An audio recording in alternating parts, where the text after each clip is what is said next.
How do I love thee? Let me count the ways. I love thee to the depth and breadth and height my soul can reach when feeling out of sight, for the ends of being an ideal grace. I love thee to the level of every day's most quiet need by sun and candlelight. I love thee freely as men strive for right. I love thee purely as they turn from praise. I love thee with the passion put to use in my old griefs and with my childhood's faith. I love thee with a love I seem to lose with my lost saints.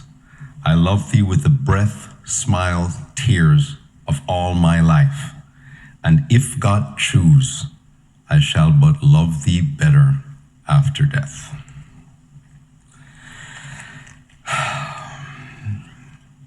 To have and to hold, to love and to cherish, in richer and poorness, in poorer, in sickness and in health, in joy and in sorrow, as long as you both shall live. That's the vow that we said to each other. That's the promise that we made to each other, and that is a privilege I have been blessed to have, to be at the side of this remarkable woman who loved me fiercely and who made me want to be a better man every single day. My beautiful princess, Karlita, made our entire 9 years marriage a 9-year honeymoon. Despite all the challenges, we lived. And every day when I was leaving my office to go home, I'd go into the washroom at work and I'd brush my hair and I would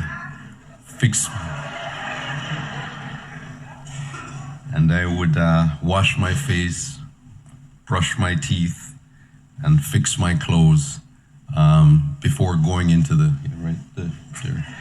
before going into my car to go home to my wife every day. That's the kind of passion that she inspired in me every day. Every day going home was an occasion. And she would greet me every single day when I walked through that door. As I opened the door, "Yay, Craigie's home!"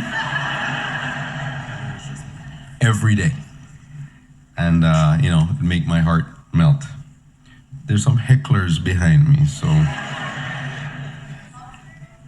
And I brought my wife flowers every single week. So when Valentine's Day came and I saw the long lines of guilty looking people in the line, I would just fly right past that.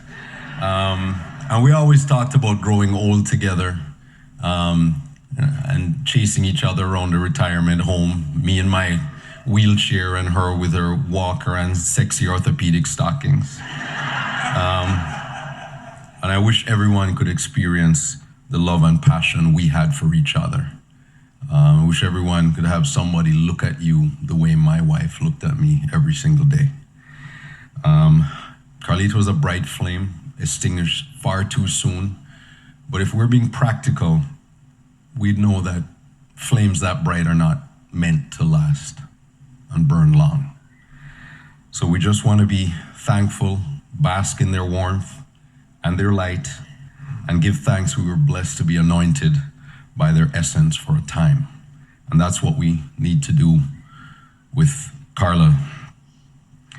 And you've heard so many testimonies from myriad people here about how she touched their life, how she inspired them, and how she just met them and greeted them with joy every day. And that's just who she was. She had an immense capacity for love, and she loved hard. It was a tangible thing. It enveloped you and protected you. And when you saw yourself through her eyes, it inspired you to be greater, to be the person, the potential she saw in you and reflected back to you. I am blessed to have been the recipient of an immense amount of her love, and I have seen her share that love with her friends when they are in need, or when they just wanted to tell them how great they are. She could make you think that you could run through a wall. I remember her friend Tracy said, when she talked to you, you thought, yes, I could be a runway model. I really could. And with her wonderful parents with whom she was so close, Karla and her mom were more like sisters, best friends. They spoke on the phone or text each other literally 20 times a day. They'd be watching TV shows together, texting each other about, did you see what she was wearing? Who is she to wear that kind of thing? And her dad, who cared for her during her illness, who she cared for during her illness, and who finally came to support her, so on. With her brother, Tony, and his family, sister-in-law, and her niece and nephew, all of whom she adored. She spoke with great pride of what a wonderful father and loving husband her brother Tony was, and a great example he set for her kids. With our wonderful, beautiful, blended family, with my 3 and her 1 coming together. Declan, her son, who she raised so beautifully, and who reflects the best parts of his mom. He's OCD too, in cleaning. She took so much pride in how Declan carried himself, and his beautiful voice. But she loved Declan with a mama bear kind of fierceness. So if Declan burped the national anthem, she would say that it sounded like Pavarotti's doing an aria. Luckily, she didn't have to bluff, because as you've heard, he was gifted with a beautiful voice. So.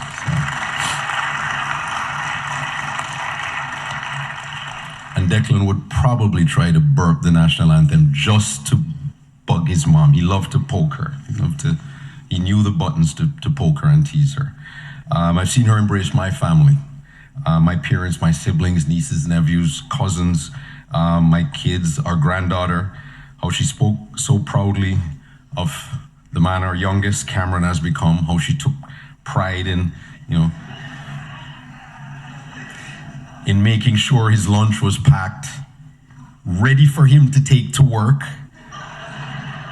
She would take pride in making sure his food was served when he came. And when I'd be like, dear, he's an adult now. Cameron can make his own lunch.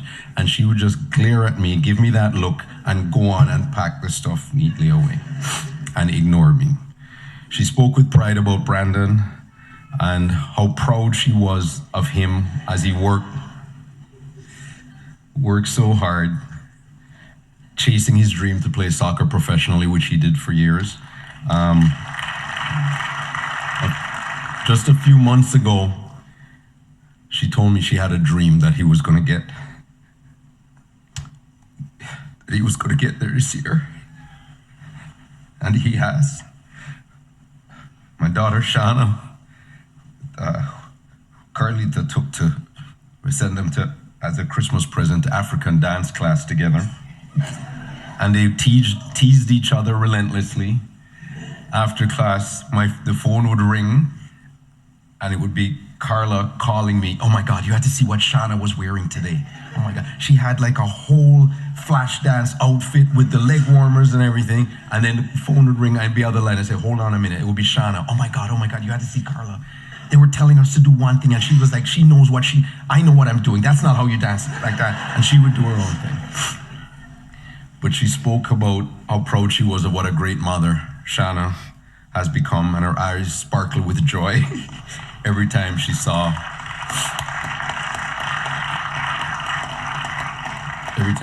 our granddaughter, Alina. And whenever Shauna used to send pictures or a video of Alina, she just lit up. She embraced my parents, and enveloped them with love. My mother, who always spoke of what an inspiration Carla was to her, as she fought with illness, and they shared a similar spirit in terms of just the life, the energy, and so on. And they were really kindred spirits. I watched her comfort my dad after my mom passed away, picking him up with a stray, taking him out, making sure he was okay. And then finally introducing him to a wonderful soul who is now his life partner. And again, thank you to Carla for that. I've seen her reach out to support and comfort family members of mine and friends as they face similar challenges to her with illness, sometimes not even letting them know that she was going through the challenge again. With strangers she met in the chemo ward who she realized didn't have a lot of support around them. Through her blog posts for the Women Takeover and the Conversation, she shared her love of life and how she strove to maintain our passion as a couple throughout her health challenges. And that wasn't easy. We spent our first anniversary in a chemo ward, but we were together. And that's the most important thing. And her writing inspired many friends, as well as readers from around the world, who reached out to her to tell them how inspired they were by her message and how that inspired them to work and reinvigorating their marriages. She loved easily, she loved generously. She was also an incredible connector of people, and she did it effortlessly, yet thoughtfully, bringing so many people together with her as the center. And there are several couples here today who are together because Karla brought them together. She was an incredible matchmaker, and she enjoyed that. I kept telling her to print up business cards. Karlita found joy in the simple things. She would rise early in the mornings to drink her cup of coffee and have her toast and watch the sunrise each day. That gave her joy. And food. My wife loved food. When she tasted something delicious, she would sit in her chair and she would do a little dance and smiling like that. There was no counting calories or a thing from my wife. My wife was passionate about the things she loved. And she enjoyed all aspects of life, and seeing things through her eyes made you appreciate them more. But she was also human. Everybody sees the courage and the bravery of Karla, and we don't realize that she actually struggled a lot with anxiety, and she had many significant fears that she had. And I'll share you a couple of stories. One time we went to Blue Mountain Resort in Collingwood, and she's like, we're gonna go hiking, let's go hiking, because she loved being out in the nature. So we're walking up the little, by their ski hill, there's a path, and we walk up a little bit, and there's the steps that take you up there, and we walk for 2-3 minutes up, and then all of a sudden she has a panic attack. It's too high, we gotta go home, and I gotta go back down, we gotta go back down. And I'm like, but it's that high, and she just, we gotta get down. I said, okay. And we're walking back down, and then she froze. Like within, like the ladder back down is where those chairs were. And she just said, I can't go forward anymore. And I'm sitting there and I'm trying to plead her. And I'm like, it's okay, dear. I'm over here by the ladder, right? Look, it's a ladder, it's safe. And then I thought that showing her how safe the stairs are, I would swing on them to show them how safe it is. And I go, look, see? And then she ran back to another tree further back. No, don't go back. And then it started to rain. And I thought, I'm never getting off this hill again. People are walking by, little kids, they're stepping over. She's on the ground by this point. She's sitting on the ground. And I'm like, I'm never getting off this hill. We're never going. And then finally she said, I'll just on my butt, I'll just go over to where you are. And I said, okay. And then she started doing it slowly, sliding on her butt. And then halfway through, she goes, oh my God, my pants are getting dirty. I go, not the OCD now. One at a time. We'll deal with this. And we finally got off. We got down, and she walked away, and then she was bright and sunny again. And we passed the ski lifts going up, and she goes, oh, that looks like fun. Maybe I'll try that tomorrow. But that's how she was with life. Even things that terrified her were like, she said, oh, let's try that. And she loved to travel, always wanted to go. We were traveling all the time, but she had an immense fear of flying. And once we went on a trip with my sister Ingrid. Yes. We were going to Jamaica, the three of us. And Carla, we're waiting for the plane, and then Carla just disappears, and we're like, where'd she go? And then we figured, okay, maybe she went to the bathroom and stuff, and then we see her, and she comes back, and she's a bit wobbly. We're like, what's going on here? And then it's when we reached Atlanta, and we're doing the changeover, and then they said, do you have, anything to clear, any liquids, any alcohol and stuff? And I said, no, nothing. And the lady opened my suitcase, and in it, there is a flask of Bailey's Irish Cream in my suitcase. And anyone who knows her knows Carla didn't drink. But what she did before the flight, she snuck into the liquor store, bought this Bailey's Irish Cream, ran into the bathroom. She took Gravel, I think. She's taking that, and she's just throwing it all back together. And then when she finished, she didn't want to put it in her bag because it was full of shoes, so she put it in mine. And when they opened it there at customs, and the lady, stocky black woman, American woman, looked at me and she goes, what's this? And I looked at it, and I looked around at Carla, and Carla was like, and she said, you ain't gonna blame your wife for this. You don't try to blame your wife for that. And I'm just... So the reason I'm telling you these stories about her deep-rooted fears and anxiety is to tell you the meaning of courage. Because this person with these many deep-rooted fears and anxieties then got cancer multiple times. And you often hear people referred to as fearless. This person had no fear. That's not Karla. And that's not real courage. Real courage is not the absence of fear. What Karla taught us is that real courage is the ability, despite significant fears and rational reasons, to be scared and even to be paralyzed with fear, to reach down deep inside yourself and have the fortitude to stand up, to walk through the dark abyss and come out the other side undaunted over and over and over again. And that's what she did.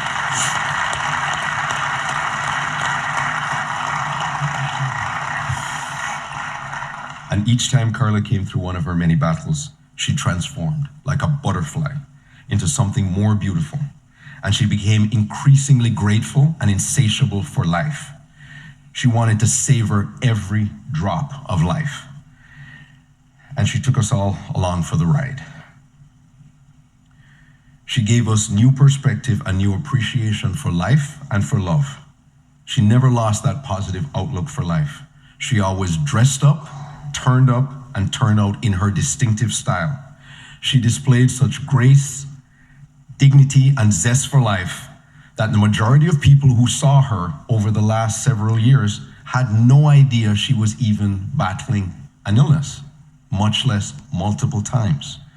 I saw even doctors and medical professionals who registered looks of shock when they looked at her medical history and then looked at the person, the vibrant person sitting in front of them, and they could not connect the two. And we were always out. She was always out with me. She was out with family, with friends. And she always said she felt closest to God when she was dancing, when she listened to positive, uplifting spiritual music, when she was outside in nature or basking in the sun. And Karla is an example for us on how to find joy in the darkest moments. Life isn't about waiting for the storm to pass. It's about learning to dance in the rain.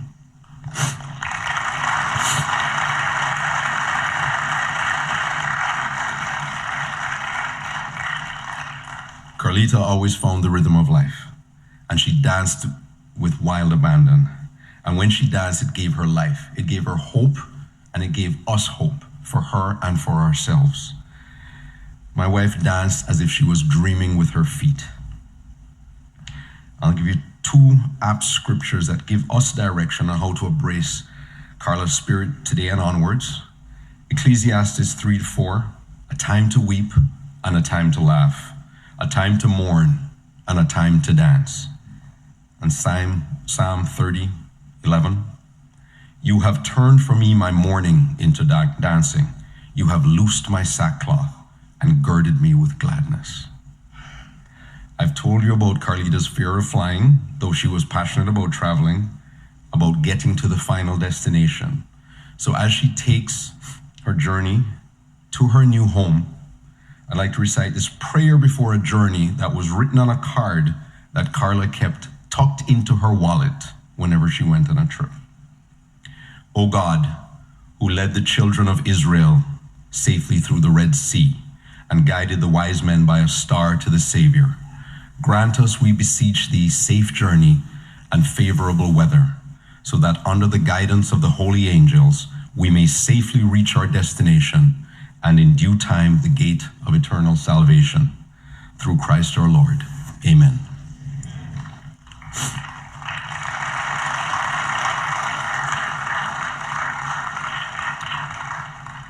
I want to thank you all for coming and being a link in the chain of this beautiful spirit, for all your love and support throughout her life, and your support and outpouring of love to me and our families at this time.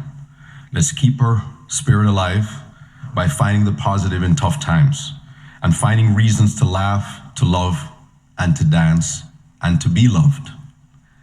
To wake up and see a sunrise from time to time. To support and to really believe in people. To inspire someone every day. To connect and help others even when there's no benefit to you. To get dressed up, to spoil yourselves occasionally, and to always dance, dance, dance.